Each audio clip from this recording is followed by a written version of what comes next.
Alright, in this video we're going to clean up our Git repository by adding our uploads folder to our gitignore file. We're going to do basically our query API so that we can query for the latest launcher and the latest client. Now our launcher and client will be hitting those API endpoints so it knows whether or not it needs to download something. We'll be creating the front end action in the MVC portion that'll be responsible for returning a download link for either a client or a launcher. And then if we have time, we're going to put together our game settings page where we can be able to select which user groups are allowed to be able to log in at a game at a particular time. Okay, so with the gitignore stuff, if we look at source tree right now, I haven't committed since the last project, or the last video, which means you'll see we have our 16, 17, and our 18 in our uploads folder. Well, as I said before, I want the uploads folder to be there, and I want it to be added to the systeml, or sorry, the CS proj, but I don't want the contents of the upload folder to be added to Git. So, how do we do that? Well, we go ahead and we fire up our, well, there's a couple ways we can do this. We could do this through the source tree interface, right-click, ignore, and then select, ignore everything beneath uploads. We could do that, but since you might not be using source tree, let's go ahead and show you guys how to do it without that. Okay, so if you go ahead and fire up your gitignore file at the root of your project, load that up. We're going to add, what are we adding? We're adding source buzzmmo.web uploads. That's the folder we want to ignore. So it's going to be source buzzmmo.web uploads. Go ahead and make sure we have that saved. Come back to source tree, and it should, maybe not. Oh, come on, source tree. I did something wrong, didn't I? Source buzzmmo.web uploads. That is the right.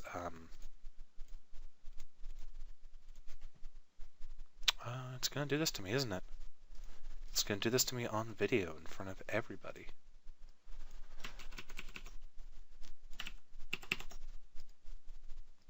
Have I just completely forgotten how to ignore files?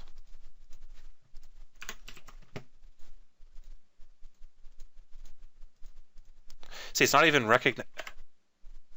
There we go. Hit refresh, I guess.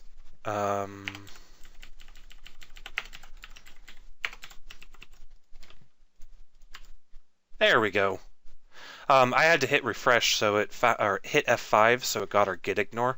The pattern that does work is source/buzzmmo.web/uploads and then slash. I don't think that trailing slash is actually even required.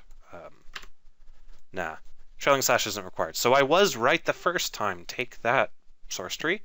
It's just that I didn't hit F5, so it didn't grab the gitignore. Okay, so make sure that you have that. I'm going to close out of my gitignore file. I'm going to stage all my changes, and I'm going to commit them. And what did we do? We added upload API. So hit commit, and they're committed, and everything is good. Okay, so now that we have ignored everything in our uploads folder, which is what we want, let's go ahead and talk about our query API. So what I want to do is, first of all, I want to scope to this because we don't have a whole lot of vertical screen space to work with. I want to go into my controllers API v1, and let's work on our client first. So we have a method here called a get latest client, and the route is going to be API v1 clients latest. This is going to be a get request, not a post request. And you see if we send that request, what we get is an empty JSON object. Well, what we want to do instead is we want to return a hydrated JSON object that represents the latest launcher, or the latest client that's been uploaded. So let's go ahead and do that. I'm going to say var client equals database.clients. Let's do database client order by descending. F goes into f.version.version. So we're going to be ordering it by the version. And then we're going to say first or default. We're actually going to order by descending version, and then we're going to do then by descending F goes into F version timestamp. Now, typically speaking, every time we do a build, the version will increment. However, in certain scenarios, such as testing, that might not necessarily be the case. So I want to order by the version, then I want to order by the timestamp, and then I want to grab the first or default object out of this query. Then I'm going to say, if client is null, return not found. Not found will return the 404 error, which we can pick up on in the launcher class, or the launcher, and say, okay, well, if it's returning a 404, that means it didn't find a client, meaning no clients have been uploaded yet. That won't be the case for very many times. Generally speaking, this is an auto-updater, and we are going to be publishing it frequently, but at least in the first instance of when we might not have a client, we don't want to throw an error or anything nasty like that. We want to return a nice little sane error result. Then we're going to say return new. Now, there's a couple ways we can do this. We could use an anonymous object by doing something like return new, version equals client.version. Then we could say something like, URL equals something, /downloads /ID, client.id. We could do something like that, but I don't want to. Instead, what I want to do is I want to create an object or a class that's shared by both our launcher and our API that will contain all this information for us. The reason for that is I want to be able to serialize down that class from our API and then deserialize it on our launcher using the same type information in JSON.NET. So that way we get everything in a strongly typed manner, and we don't have to worry about matching our anonymous object up with whatever we might be using on the front end to do the actual loading. All right, so let's go ahead and do that. So let's go ahead and put those together. I will just go ahead and remove this code for now, and we'll replace it with returning a proper result. I'm going to exit out of full screen, and I'm going to scope out of our buzzmmo.web project, come into our buzzmmo.base project, and let's go ahead and create a folder called, API.v1. Or, oh, whoa, what the just happened there? Actually, that's lowercase API. So API.v1. And this namespace will be used for our version 1 results from our API that we can share between the base project and the web project, or the launcher and the web project. So let's create a class, and let's call it latest client result. Latest client result will have a string, or how about a build number version and a string download URL, because those are really the only two things that we need.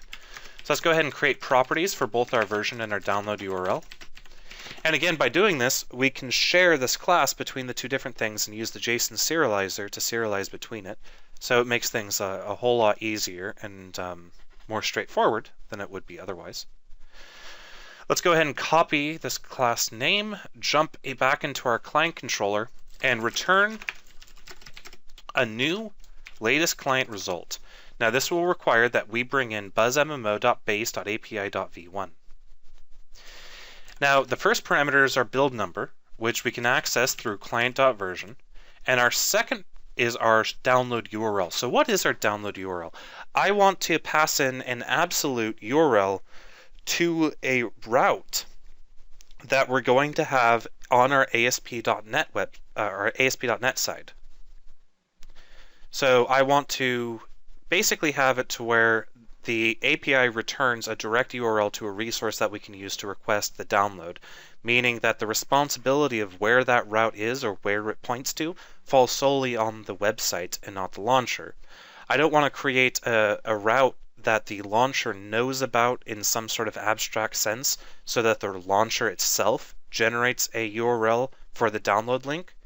I want the download link to be sent directly through the API so that the launcher itself doesn't need to know that information. All it needs to know is how to get the latest client. Once it has that information, it can go to the download URL directly through what we're passing in. All right, so how do we generate that URL? Well, there's a couple of different ways. We can do URL. We can go ahead and say URL.route like that. But that won't quite give us what we want. If we look at the URL route method, we see that we pass in our route name and route values. Well, we're going to be creating a named route on our ASP.NET MVC side that'll handle this for us, but it won't be an absolute path. So I'll leave this code, I'll write it in such a way that I'll generate a relative path so I can show you guys this code working, and then we'll see about turning this into a real absolute path so the launcher doesn't need to tack on the domain or anything crazy like that. So first of all, route name, I'm going to do download. I'm going to call it the route name download. Now we haven't made a route named download yet, but we will. Then I'm going to pass in an anonymous object with the with ID equaling client.id. Okay, so now this code will fail because our download route does not exist. So we need to create the download route first. I'm going to scope back into my BuzzMMO web project.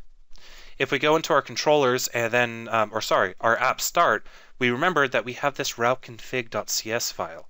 Let's jump into that and see what we can do. See how we do a map route on default? Well, we're going to do the same thing, but we're going to call the route download. That way we'll have complete control over the way this URL works from within our routes themselves. Now, I'm not going to create the corresponding controller just yet. It's perfectly legal to create a route that doesn't have a controller that corresponds to it. Of course, if we try to go to that route, it'll throw a 404, but that's regardless. We just want to see the URL being generated. We'll worry about creating the action in the controller here very shortly. So to create a new route that's named in a particular way, I'm going to say routes.maproute download, and then I need to pass in a URL.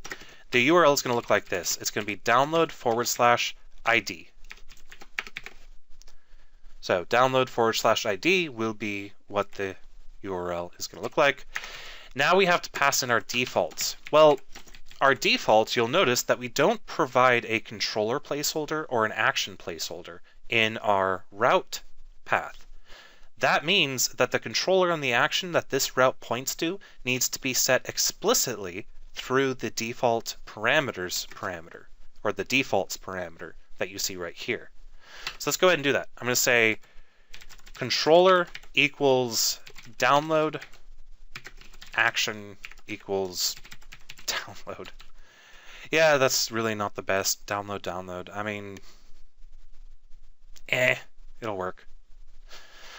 Anyway, so now we have our controller equals download, action equals download. That means that if this route gets matched, our controller will be download and our action will be download. The last thing we want to do is make sure, in order to not get any conflicts with our admin area, to pass in namespaces as the last parameter. A couple other important things to note. Make sure that you make your download route before you make your default route. That's because the default route catches pretty much anything you throw at it, whereas the download route is more restrictive and only matches this pattern. That means that if I had download below default, the default route would pick up on it first before the download route got a chance to process the request. So we want to make sure that that's first. Now that we have that all done, let's hit just F6 and jump back into Postman. And let's go ahead and try to hit our API endpoint, or our API endpoint's API v1 client's latest. And we get an error. I'm going to go ahead and take this stack trace and copy it to my clipboard, come back to Visual Studio, hit Control-E, Control-T to put this in ReSharper's handy little stack trace explorer, and let's figure out what is going on here. We have an error. An error has occurred. That's the best error I have seen in a long time. An error has occurred as the message. Wonderful. The message itself is, or the exception message is, exception has been thrown by the target of an invocation. Exception type, stack trace. Oh great, this is a wrapped exception. And it's coming from, it's coming from here. Inner exception. An error has occurred. The class buzzmmo.base.buildNumber has no parameterless constructor. Well, that's a lie. Let's go ahead and move the stack trace off to the side and open up our build number class. And, whoa, it doesn't have a parameterless constructor. Well, there's the problem.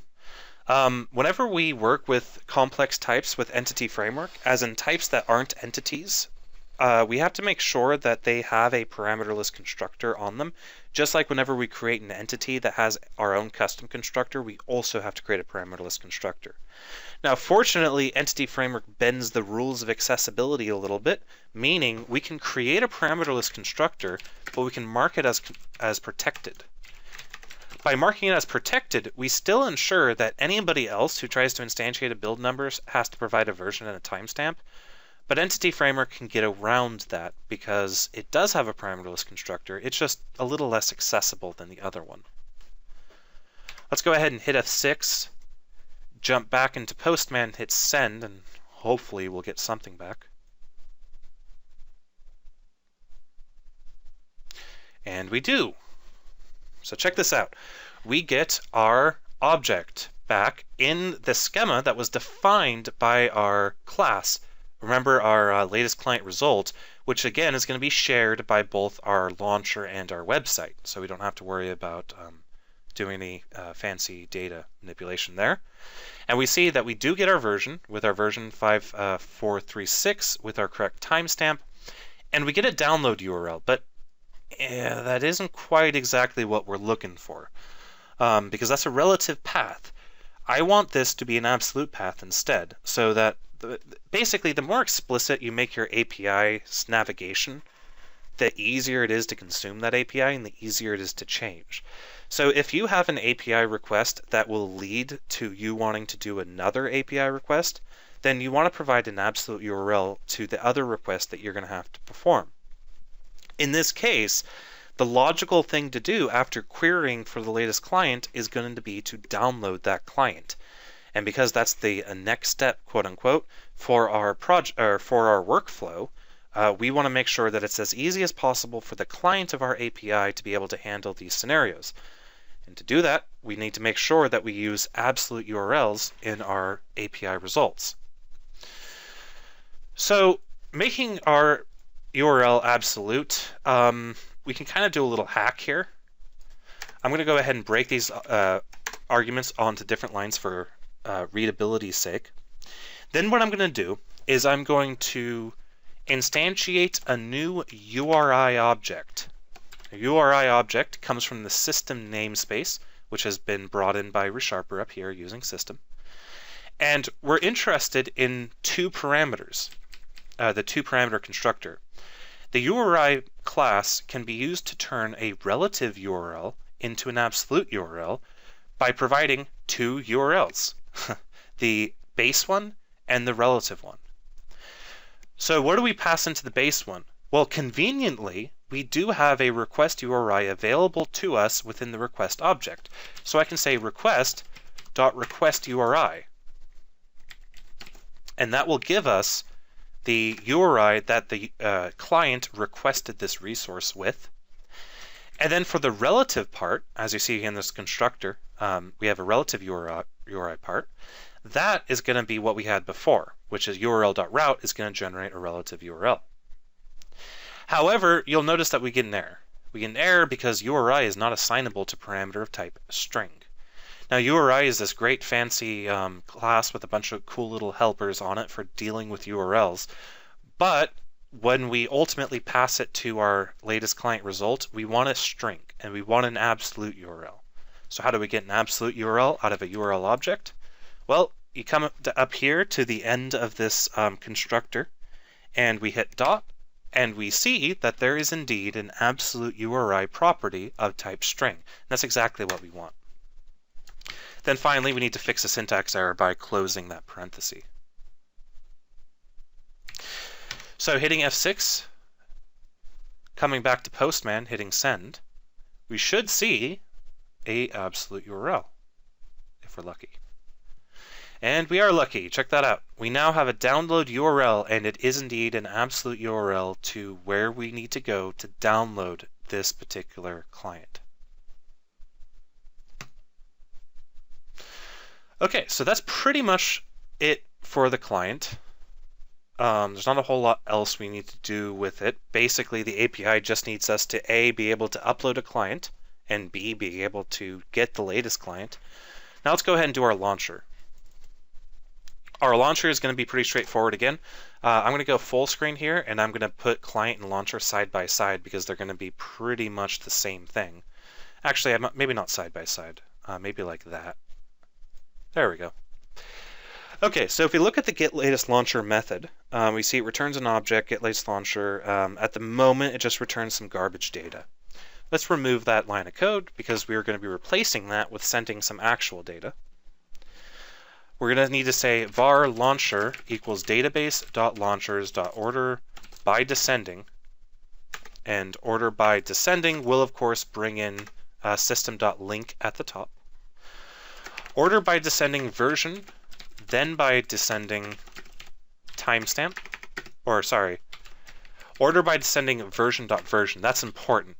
SQL Server or MS SQL or MySQL for that matter won't understand how to order by descending this build number object, so that's why we have to do version.version. You have to extract out the actual thing it can do a comparison by, which is the short.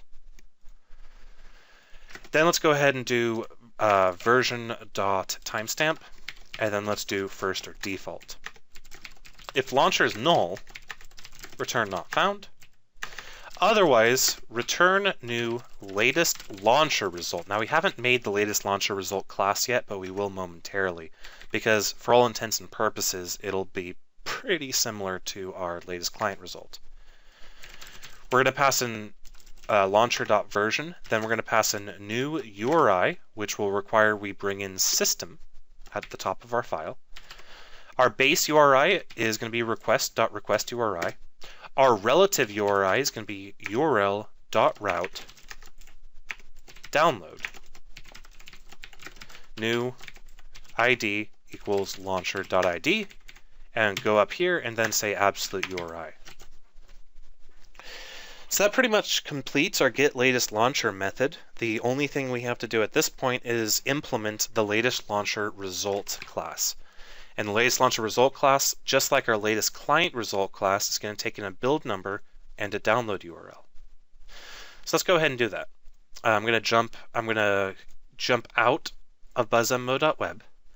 I'm going to come up here to buzzmo.base API v1, and I'm going to create a new class called latestLauncher result.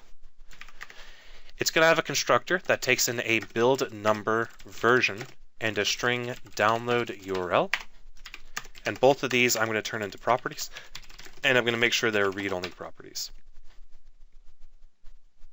So that is our latest launcher result. Again, pretty much the exact same thing as our latest client result, it's just the names are different. Now the last thing we need to do is jump back into our launcher controller and import the namespace of that class we just created. And we do that by just clicking that little pop-up, and of course we get a using buzzmo.base.api.v1. So yeah, that's about it for a launcher. Let's go ahead and hit F6, come back into Postman, and instead of doing v1 client's latest, let's do v1 launcher's latest. Hit send, and there we go. Not only do we get a version with the appropriate version and timestamp, but we also get a download URL. That download URL is absolute. So one of the big things that we're missing at this point is we're missing the actual controller and action for this route. If I try to go to this in my web browser, we'll get a 404. The reason we're getting a 404 isn't that ASP.NET can't find the route, which it can. Let me go ahead and scope back into buzzmo.web. ASP.NET MVC can find the route because it's right there. However, it can't find a controller named download and can't find an action named download. And because of that, it'll return a 404. So to fix that, we just need to create the corresponding controller and the appropriate action. So let's go into controllers, add a new class, and let's call this download controller. Download controller will inherit from controller in ASP.NET MVC. We will have a public AR download method, and it's going to have an integer of ID. Now our download method will need to bring in a private read-only MMO. Oh, come on. MMO database context database equals new MMO database context because we need a database to load our upload. Now our download method, its only responsibility is to query the database for the particular upload of the ID that was passed in. Then it needs to just send the user that file. So what we can do is we can say var upload equals database dot uploads dot find ID. If upload is null, return HTTP not found.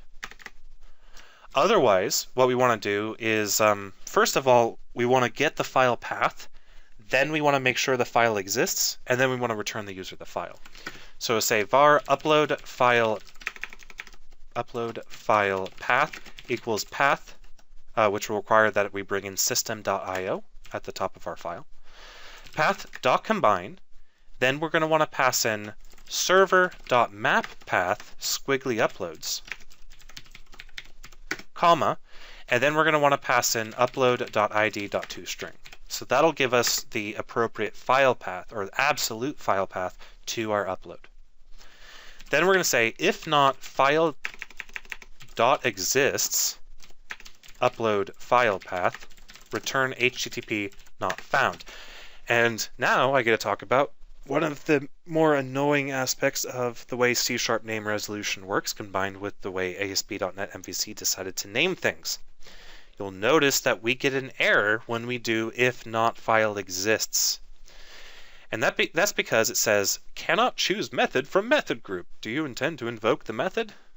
Well, the answer to that question is obviously no, because we were under the impression that file was a class and not a method.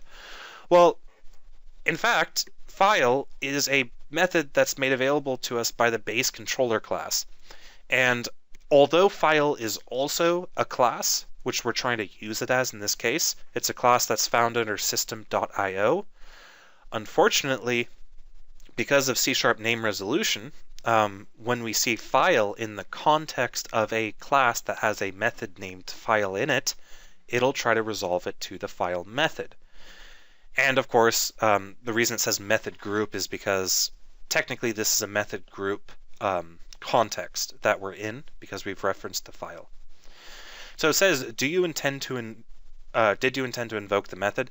Commonly when you get this error, yes, that is the case. In this particular instance, no, that is not the case. The way that we fix this is to fully qualify our access to file. And we do that by doing system.io.file. And that will indeed fully qualify that class name, and it will no longer conflict with the file name. Okay, so we've established our upload file path. We know the upload exists. Now, all we gotta do is return the file. So we can say return file, passing in a file name as well as a content type. So let's go ahead and let's see here. What we want to do is we pass in upload file path, which is the absolute path to that file. We want to pass in our content type. Now, our content type is not so important. I don't really want to mess around with MIME types right now, and I don't want to trust whatever content type was passed in by the person who uploaded this file. So instead, what I'm going to do is return the application octet MIME type. And it's a special MIME type that's reserved for just generic binary data. And so instead of like qualifying this, oh, this is an image, or this is a zip file, or this is blah, blah, blah, we're just going to say this is just something that contains binary data, so do what you will with it. To do that, for our content type parameter, we're going to pass in media type names, which will import the namespace system.net.mime, application.octet.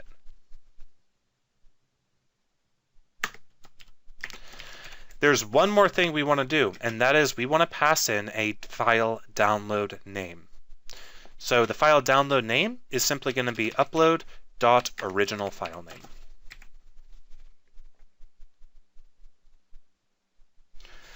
Okay, well, there's a couple things about this download method. One in particular is we're not doing any sort of authorization. We're not ensuring that the user is logged in or they have proper credentials. That is going to be slightly difficult to do with our launcher in particular. So I'm not going to worry about it too much. You know, the reasoning is that in order to even log into the game, you need to have a valid account and it needs to be in the proper user group. I don't necessarily see it as a huge security vulnerability to allow people who aren't authenticated to be able to sniff out this URL. You know, if they magically seem to guess the URL for our download link, or they've watched these videos and know what URL I use. I don't mind if they just download it even if they're not authenticated, because they still won't be able to do anything without having a proper account in the first place. You might be asking, why don't I just add the authorize attribute to this and get it over with? Well, that'll work for people who download the launcher, but the launcher itself needs to be able to hit this link. The actual little program called the launcher that sits on your computer and downloads the latest client needs to be able to hit this URL. And I don't want that launcher to have to worry about sending or establishing authenticity in a particular way that's compatible with ASP.NET MVC. You'll see me in the future establishing authenticity in a different way, but it's different than how we would do with our normal website stuff. So in the interest of not complicating things, I'm going to leave this method pretty much wide open. And again, hopefully I've justified enough the reasoning behind it. If you are so inclined, you're more than welcome to, add the authorize attribute to this download link or this download action, and handle both the cases for where you're downloading from the web browser or you're downloading from the launcher. An alternative is you could make two download actions, one that handles authentication from the launcher through the API, and another one that handles authentication through the forms cookie for the website. But again, in the interest of not complicating things, we're just going to leave this open. So we've done this. Let's go ahead and hit F6 and see if this even works. So let's bring over BuzzMMO. We're looking at download 18, hit refresh, and see what we get. And we get glyph icons halflings.png, which is indeed the file that was downloaded. Now remember, the reason why it got downloaded as glyph icons as opposed to some other name, or as opposed to being unnamed, is because of this final parameter. So you're going to want to make sure to set that to the original file name.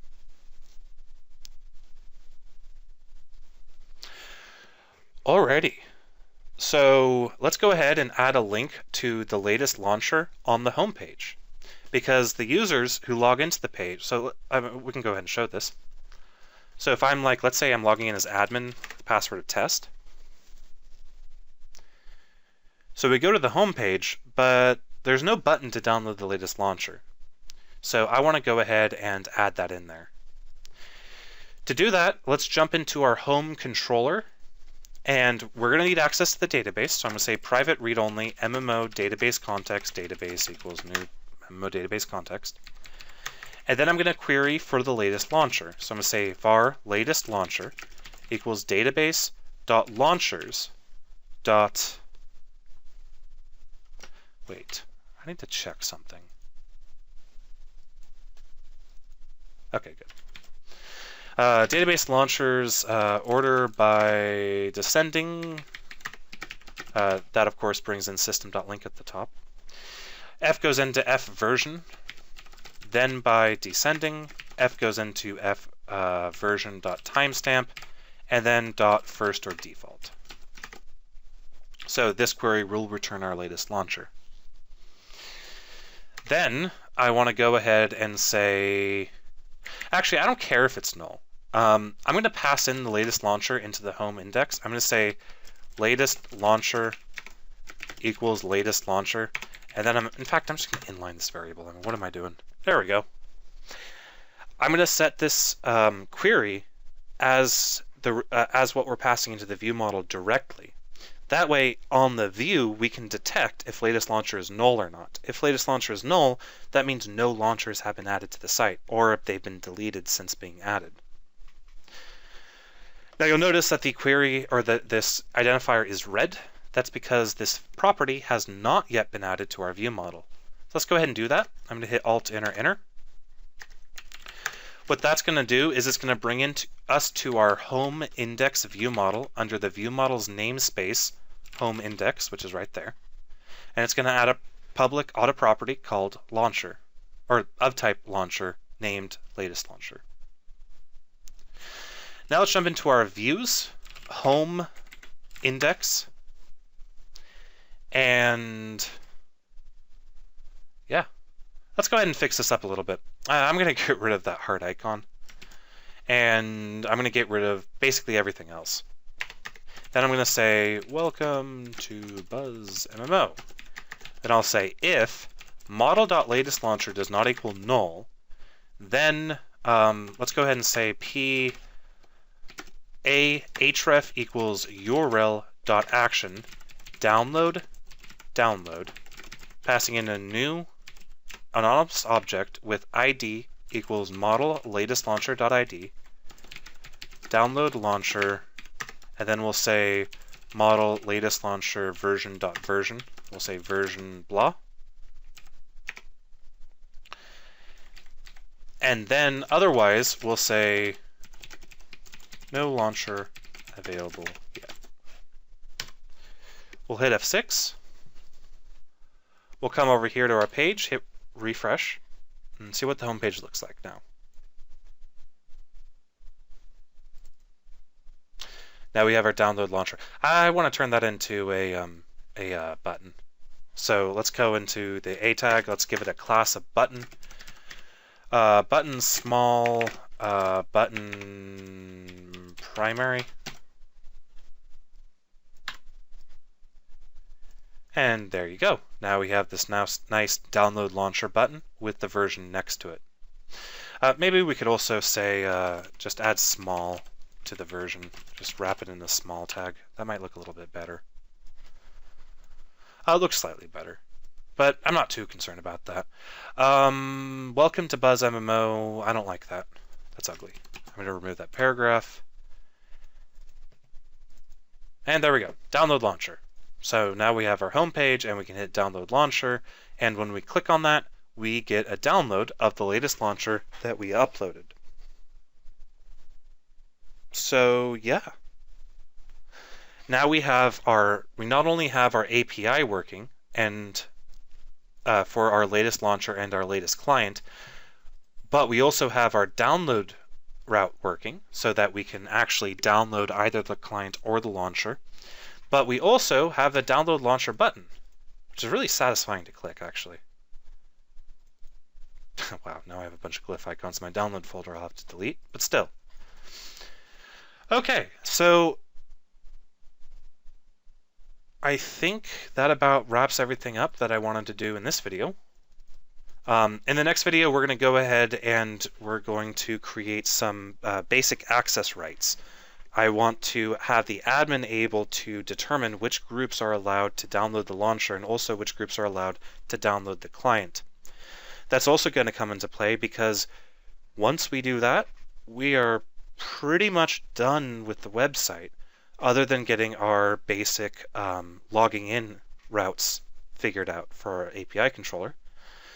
Once we do all that, we'll be done with the website, and we'll be moving on to actually writing our launcher, which will use the website to allow the user to log in and have it auto-update itself, as well as auto-update the client. And then we'll be on to our game, which we will be using this infrastructure with. So yeah, I think that just about wraps up this video. We'll see you guys in the next one.